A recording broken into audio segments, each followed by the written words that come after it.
Bienvenue sur l'Entre-deux de Vivessence, un podcast pour ouvrir le champ des possibles. Pour plus d'informations me concernant, vous pouvez vous référer à la description ou en fin d'écoute. Je vous présente un épisode avec les exploratrices du subtil, des personnes dans un état de conscience différent, afin d'aller explorer certains sujets sous un autre angle. Ces informations sont bien sûr subjectives et n'ont pas caractère de vérité. À vous de voir ce que vous en ferez. Pour connaître les thèmes visités, vous pouvez vous référer à la description. Belle écoute.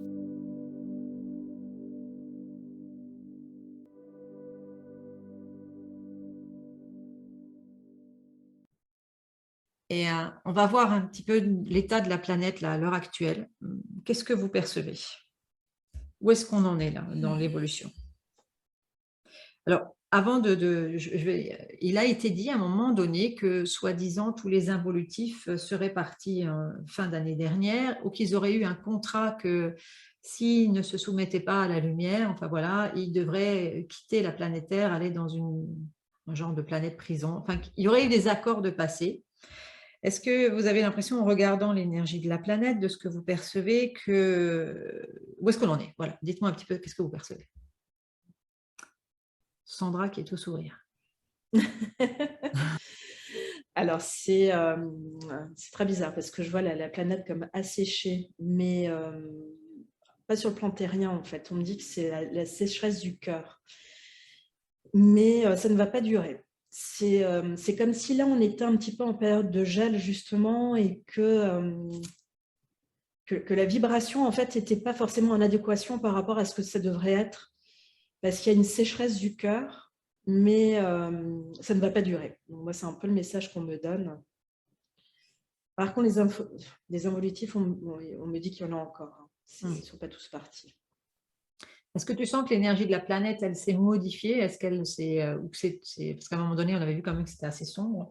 Est-ce que tu sens que, voilà, que ça s'allège ou pas encore tout de suite? Je te laisse regarder. Chloé, qu'est-ce que toi tu perçois? La planète, oui. Elle continue son ascension, mais il y a une part de lumière, une part d'ombre. Ça continue à épurer. Mais c'est en bonne voie, c'est ce que je perçois. Ah oui, totalement, c'est en bonne voie. Hein. Ça augmente tout doucement. Pas aussi rapidement qu'elle l'aimerait, mais ça vient, quoi. Alors, on dit que, alors peut-être que justement dans l'espace où vous êtes, vous pouvez vous retourner, vous connecter à l'énergie solaire. On dit qu'on va être touché par des énergies très puissantes solaires. Est-ce que toutes ces informations qu'on reçoit, est-ce que c'est des informations qui sont justes? Qu'est-ce qui se passe? Qu'est-ce qu'il y a derrière tout ça? Est-ce que c'est trafiqué? Non, je pense que c'est juste. Hein. Moi, je vois des lumières et je vois des gens, en fait, hein, qui sortent de ces faisceaux lumineux solaires dans des vaisseaux spatiaux. Okay. Et qui arrivent, en fait. Hein. Mais vraiment tout sourire. Ils ont une espèce de chevelure comme ça, absolument incroyable. Et ils arrivent vraiment tout sourire et pour injecter énormément de lumière, énormément d'amour sur la planète. Et qu'on allait être touché prochainement par ça, c'est des cycles, ça se passe comment? Si tu regardes ces fameux cycles d'énergie actuels, ils proviennent d'où en fait? C'est quoi la base? Chloé, de ton côté? Ah oui, c'est ça, pardon. Cette énergie solaire va permettre d'augmenter les fréquences vibratoires terrestres. C'est prévu, c'est ce qui permettra aussi à la Terre de vibrer plus haut. Et c'est très beau, la source derrière est très, très lumineuse.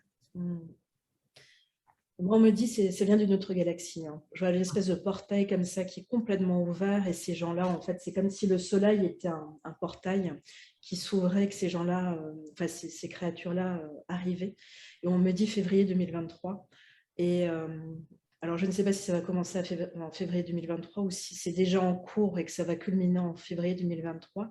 Mais j'ai l'impression que ça arrive. Donc, j'ai vraiment l'impression que c'est en cours et que ça va vraiment culminer en 2023. Mais c'est la puissance, c'est absolument incroyable. Hein. C'est waouh.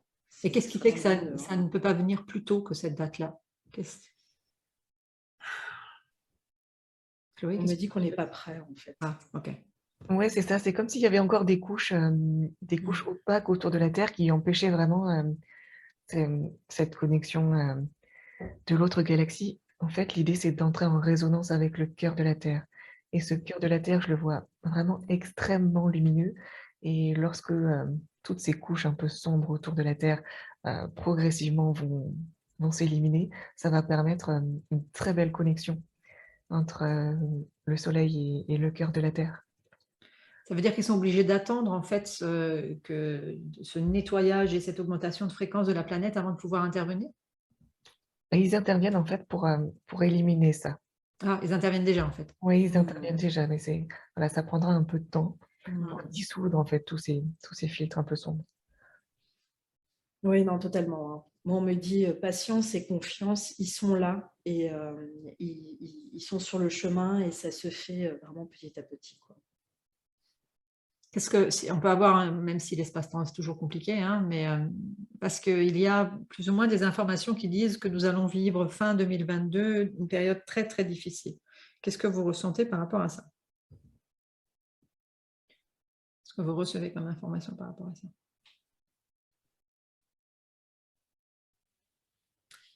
Bon, on me dit qu'il y aura une attaque assez forte, à nouveau, des forces de l'ombre, mais ça ne va pas durer. Ça va être, ils vont essayer à nouveau. Par contre, je n'arrive pas à voir exactement quoi, mais ça va être une tentative qui ne va pas durer, en fait. Ok, Chloé? Ouais, et puis j'entends aussi nombreux départs. Lié à quoi en fait, les nombreux départs? Ça serait lié à quoi? Aux vibrations trop basses.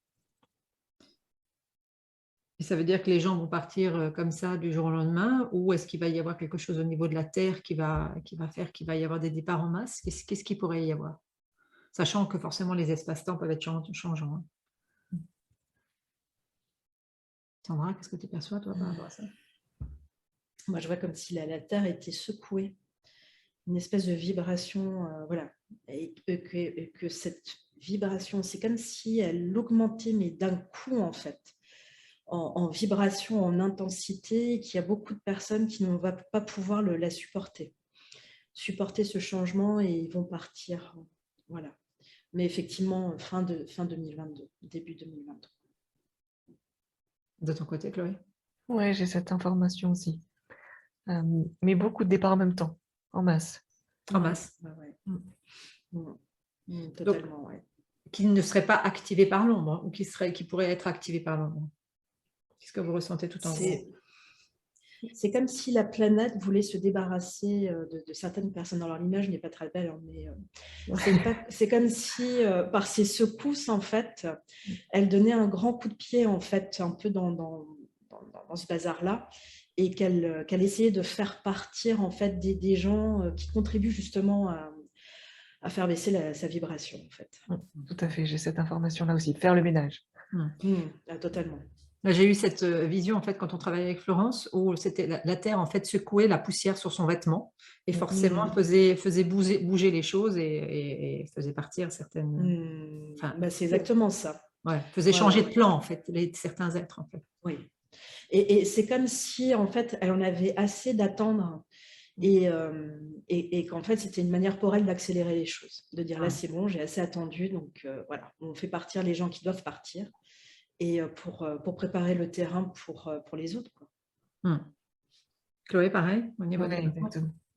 Et comment ça se passe pour les autres sphères, c'est-à-dire les animaux, les élémentaux, comment ça se passe pour eux? Qu'est-ce que vous percevez par rapport à ça? Moi, je vois une espèce de libération auprès des animaux, hein. C'est comme s'ils disaient enfin. Oui, c'est exactement ça. Enfin, on est débarrassé de ces gens-là. Ah ouais, une expansion, une libération. Ouais, je sens ça aussi, un soulagement. Je vois la fête chez les fées aussi, qui se disent enfin. Enfin, c'est notre tour, donc oui, une libération sur différents plans. Oui, parce qu'une célébration à vous entendre. Une célébration. Ouais, ok. Bon, c'est toujours des bonnes informations par rapport à ça. Ok. J'aimerais que vous vous connectiez toujours dans cet espace à l'espace-temps, en fait. Qu'est-ce que vous pouvez recevoir comme information concernant l'espace-temps à l'heure actuelle, qui fait que justement, on a le temps où on a l'impression que la journée, elle est en 2 heures, ou parfois c'est trop long, ces fluctuations du temps. Qu'est-ce que vous recevez par rapport à ça? Chloé, qu'est-ce que tu reçois? Ah, j'ai l'impression que mes guides, ils rigolent. Mais ouais, c'est presque en disant, bah, le temps, voilà, bon, ça va plus être vraiment la norme. Et en fait, c'est comme si on jonglait sur plusieurs plans, Hum. qui fait qu'on a l'impression que ben, ça passe vite ou moins vite et qu'il y a une distorsion du temps. Est-ce que tout le monde le ressent de la même manière, ou c'est seulement certaines personnes avec certaines fréquences? Non, en fait, on me dit que c'est pas, enfin, tout le monde ressent à un moment donné cette pression du temps et ce décalage entre nous, en fait, même par rapport à une même temporalité, c'est parce qu'on n'est pas sur les mêmes plans, même fréquences vibratoires. Sandra, qu'est-ce que toi Ouais. Ouais. Moi, je vois une sphère effectivement qui tourne très très vite. Et effectivement, comme Chloé, différents plans. Et c'est comme si en fait, on nous permettait dans une journée d'être sur différents plans, mais de manière complètement inconsciente. Mm. Et qu'en fait, au bout d'un moment, c'est comme si certaines personnes allaient avoir conscience de ces différents plans dans la journée et pouvaient avoir accès, mais on me dit pour avoir accès à des connaissances. C'est comme si on allait permettre, en fait, mais pas tout le monde, de pouvoir voyager dans d'autres temporalités et d'autres espaces-temps, justement, dans une seule journée, entre guillemets. Et, et, et apparemment, c'est des gens, justement, qui expérimentent, en fait, ces distorsions du temps. C'est comme si, là, c'était un espèce d'apprentissage. C'est comme si apparemment, ça va être assez, c'est assez difficile, assez violent, en fait, cette distorsion du temps. Et c'est comme si là, en fait, on préparait ces gens-là à rentrer dans une autre temporalité pour que ça soit moins violent. Et qu'ils puissent avoir accès à ces différents espaces, à ces différentes notions de temps. Mais je vois une ouverture, en fait, une porte qui s'ouvre, et je vois une bibliothèque absolument énorme devant moi. Et c'est comme si certaines personnes allaient pouvoir avoir accès à une espèce de banque de données absolument incroyable, de connaissances, et on me dit des connaissances universelles. Et ah oui, ça s'ouvre, c'est absolument incroyable. Et c'est vraiment une porte, c'est comme s'il y aurait, à un moment, il va y avoir un vortex, en fait, qui va s'ouvrir, et on va avoir accès à ça. Et que là, ce qu'on est en train d'expérimenter, c'est pour nous préparer, parce que les plans sont tellement... c'est des couches, en fait. Je vois vraiment ça comme des couches, mais parallèles. Et c'est notre enveloppe corporelle, en fait, n'est pas encore prête, en fait, à l'assumer et à le vivre. Et c'est comme si là, on était en phase préparatoire, et pour nous permettre d'y accéder un jour, en fait. Ça veut dire qu'à un moment donné, on y aura accès en conscience, parce que là, il y a beaucoup de choses qui passent en inconscient, on est bien d'accord. Ah oui, oui. Et je pense que ça se fera en conscience. Je pense qu'il y aura un moment, je vois vraiment, après je me visualise, ce qui ne veut pas dire que ça va passer par moi, hein. Mais étant assis sur mon canapé, y avoir justement ces moments que je vis encore actuellement, à me dire, mais c'est pas possible, 2 heures se sont passées, et avoir des moments, en fait, où j'ai l'impression d'être bloquée dans le moment. Et j'ai l'impression qu'en fait, ces moments bloqués dans le moment vont être des portes ouvertes. Et je me vois vraiment sur un canapé, comme si mon temps en 3D se bloquait, mais mon être en 4e, 5e ou 6e D, la porte s'ouvre et je vois cette bibliothèque absolument énorme, en fait. Et le portail s'ouvre. Et c'est vraiment des plans complètement différents qu'on va pouvoir expérimenter à un moment. Chloé, qu'est-ce que toi tu ressens par rapport à ça? Oui, tout à fait, ça résonne complètement. Est-ce que c'est déjà ce qu'on vit la nuit, quand on fait justement, on a l'impression de vivre différents plans la nuit? Est-ce que c'est ça? C'est ça. Quelle différence, on peut en revenir à cette histoire de la nuit, quelle différence est-ce qu'on peut faire, ou comment est-ce qu'on sait si c'est effectivement une vie qu'on vit sur un autre plan, ou que ça nous appartient en tant que vie, en fait, de quelque chose qu'on vient régler dans les sphères inconscientes de notre passé? Je ne sais pas si ma question était assez claire. est-ce que c'est la question, est-ce que c'est dans la nuit, est-ce qu'on vit d'autres vies sur d'autres plans, c'est ça? Alors, Ou est-ce que ce qu'on vit dans la nuit nous permet de régler des choses qu'on a réglées ici ou les deux, en fait. actuellement? Ou Ou les les deux, deux. d'accord. Donc, c'est plutôt, à l'heure actuelle, en tout cas, moi, me concernant, j'ai l'impression de vivre sur différents plans la nuit, c'est-à-dire de vivre d'autres vies, mais qui ne sont pas forcément en lien avec ce que j'ai besoin de nettoyer dans cette vie. C'est cette impression que j'ai, en fait. Oui, ben, elle est juste, c'est Mm. c'est ça. En fait, il y a la nuit, il y a plein de choses qui se passent et du fait de ces portes, ou de ces différents plans, on est effectivement sur différents plans à vivre, différentes parties de vie, qui vont s'imbriquer et en même temps, on nettoie, des choses qui doivent être nettoyées. On le nettoie quand même au travers de ces plans-là sur lesquels on Mm. travaille, c'est ça? Oui. Sur lesquels on va, en fait, la nuit, c'est ça? Oui, c'est ça. Pas uniquement, pas uniquement. Il y a des Mm. vies, voilà, quand on a besoin de c'est comme s'il y a 2 choses en même temps qui se passaient Mm. Mmh. et qu'on a la Totalement. Ouais, capacité ouais. d'aller vraiment sur plusieurs plans, expérimenter plusieurs choses en même temps. Mm. Ce qui explique aussi, Mais l'épuisement physique. Oui. Mm. Totalement, Ouais, totalement. c'est Et vrai. on me dit aussi que qu'en fait, à travers ces voyages et ces vies sur différents plans, en fait, on nous donne des clés pour la vie actuelle, en fait, cette vie en 3D. Exactement, on apprend. Et que, voilà, et que ça nous permet justement de pouvoir monter en vibration et de continuer le travail un petit peu de lumière, quoi. Et est-ce que moi j'ai expérimenté quelque chose par rapport à ça? C'est-à-dire qu'à un moment donné, j'avais fait un rêve, hein, bah, voilà, et j'étais pas OK avec ce rêve. Et comme j'étais pas complètement encore dans cette conscience de l'activité journalière, j'ai décidé de rentrer à nouveau dans ce rêve pour modifier l'histoire. Est-ce que c'est des choses qui sont possibles, d'après vous? Qu'est-ce que vous ressentez? Oui, oui, oui, c'est possible. Oui, oui, ouais, ouais, c'est totalement possible, quoi. Mmh. En fait, c'est même au-delà du rêve, hein, c'est vraiment voilà, un voyage astral, en fait, en Mmh. soi, et être sur un autre plan et pouvoir modifier, en fait, une réalité. Et, mais effectivement, c'est pas un songe, c'est une réalité, en fait. Mmh. D'où le fait d'avoir la possibilité de le modifier aussi. Voilà, Exactement et cette exactement. possibilité de modifier, moi j'ai cette notion de sagesse justement. Nadia, Mm. quand tu fais ça, en fait, c'est bien, c'est ce qu'il faut faire, en fait. Modifier ça. Modifier ça et c'est, voilà, une preuve de sagesse et tout le monde ne sait pas le faire. Merci d'avoir écouté cet épisode.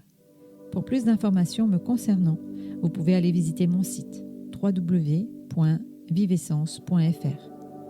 N'hésitez pas à partager, me laisser vos commentaires et je vous retrouve tout bientôt pour un nouvel épisode.